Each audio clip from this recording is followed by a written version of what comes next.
Okay. So, lecture 4.1 for reals this time.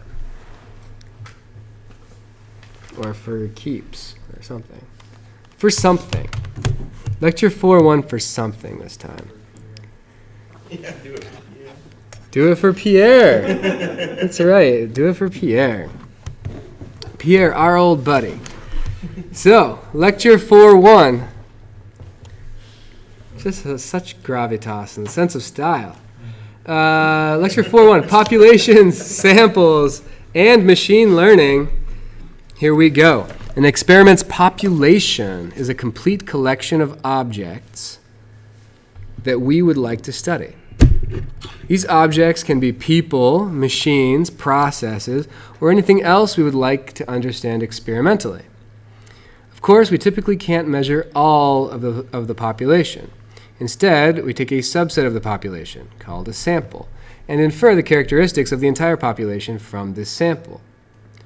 Of course, a population is itself an abstraction because, is there a complete set of these things? Who knows?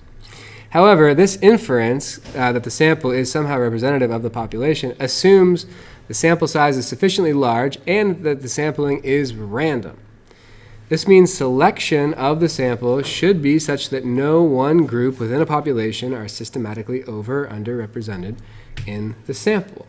Dane, like we were talking about earlier, we don't want to just do learning on the first half of a document and expect that the second half is going to be like the first half, because if it is, it's not much of a document, is it? So yeah. So making sure you have a representative sample is important. Machine learning is a field that makes extensive use of measurements and statistical inference.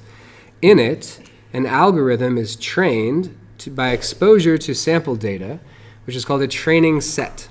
The variables measured are called features. Typically, the predictive model, or a predictive model, is developed that can be used to extrapolate from the data to a new situation.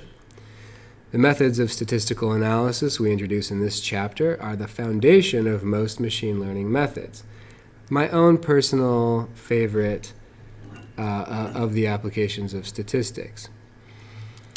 Okay, example. You knew it was coming, combat boots. Okay? Consider a robot, Pierre, with a particular gravitas and sense of style. He seeks just the right-looking pair of combat boots for wearing in the autumn rains. Pierre is to purchase the boots online via image recognition and decides to gather data by visiting a hipster hangout one evening to train his style.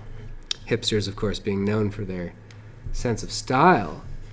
For contrast, he also watches footage of a white nationalist rally, focusing special attention on the boots of wearers of khakis and polos. Comment on Pierre's methods. So, of course, combat boot wearers include other folks. He's not really getting a wide representation of combat boots because he's going to a place where he thinks they're going to be fashionable combat boots, actual combat boots for being worn in combat by soldiers are completely excluded from either of these situations. The supposedly fashionable ones that he's training on are there to help him recognize positive examples from image recognition online. And then the footage of the white nationalist rally, of course, is to give negative examples of what not to wear, as it were. So the idea is that there can be some differentiation here. Like, these are good examples, these are bad examples. He has what's called a labeled training set of data here, where we know that these ones are going to be bad, or at least we presume them to be bad, unless you have yourself the rare fashionable white nationalist, the fashionable fascists, which let's just assume they aren't here. And that's pretty much Pierre's method.